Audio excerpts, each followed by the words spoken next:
What's up, gang? Welcome to our Metcon for our at-home program for Tuesday, November 3rd.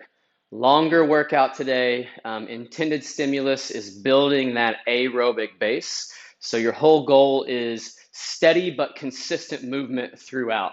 So pick a load, pick an intensity that's going to keep you moving for 24 minutes consistently. So it's a 24-minute AMRAP today. 50 double unders, 10 alternating dumbbell snatch.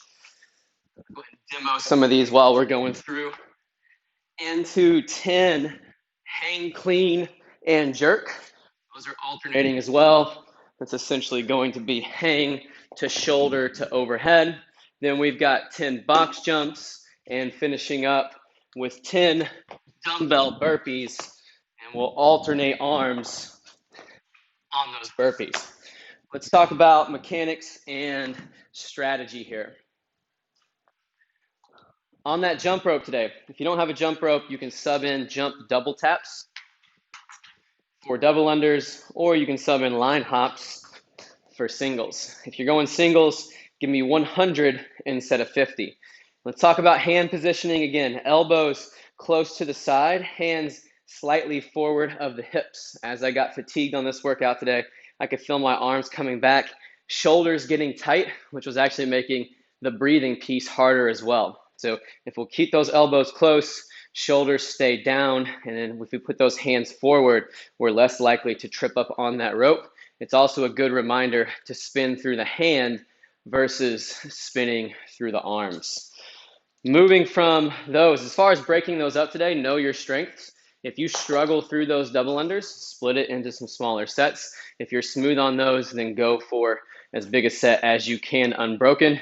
Make sure we're not too high in our toes the whole time. When you land, that heel should almost kiss the ground. We've got the right amount of tension there to where we're not super tight. We're not going to blow up that low leg. Let's talk snatches next.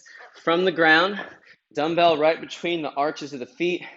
Give yourself enough time to get your hips down below your shoulders, flat back, and then use your legs to generate momentum to get it overhead. If you need to, you can jump under it and stand, or if you've got enough momentum, you can essentially do a muscle snatch, but still be sure we give ourselves time to get those hips down every time. When we get fatigued, we tend to leave the legs straighter, and then that ends up taxing the low back too much. Last thing on those, don't let that dumbbell get too far away. It's like you're snatching right in front of the wall. So you want that dumbbell to go straight up, and then you're under it to finish the lift.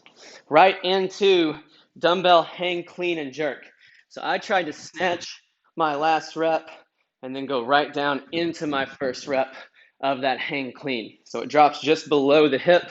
This doesn't have to be a straight up and down power clean position. We can hinge forward up to the shoulder, and then if possible, I'd catch right in this knee dip and then drive overhead. I think that's going to be the most efficient motion. Down, quick little hinge, up to the shoulder, catch with bent knees, and then drive straight overhead. Get fully locked out, stand it all the way up at the top. Box jumps today. Here's our big tip. More explosiveness on the takeoff. That'll make your landing smoother. If I explode more, my hips are going to come higher. My landing is going to be smoother. There's not going to be as much impact. It's not going to take my breath away as much. So I would slow down your box jump rate today to where you can kind of get a breath on the way down so that you're ready for a big explosion on the way to the top.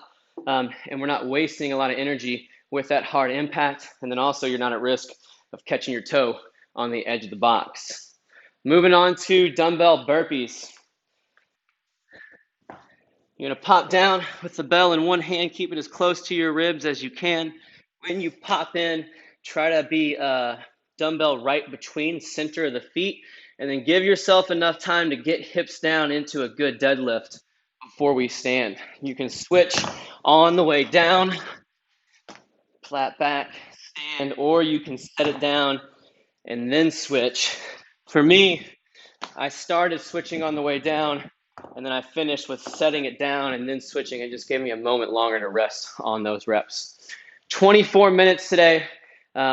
I was at roughly, let's see, 4 minutes a round, little bit less because I was at 6 rounds. So moderately long rounds. Settle into a pace. Consistent movement is our goal. Don't have to take big breaks in between each of those movements. Find those little things to focus on and make that your mission during the workout.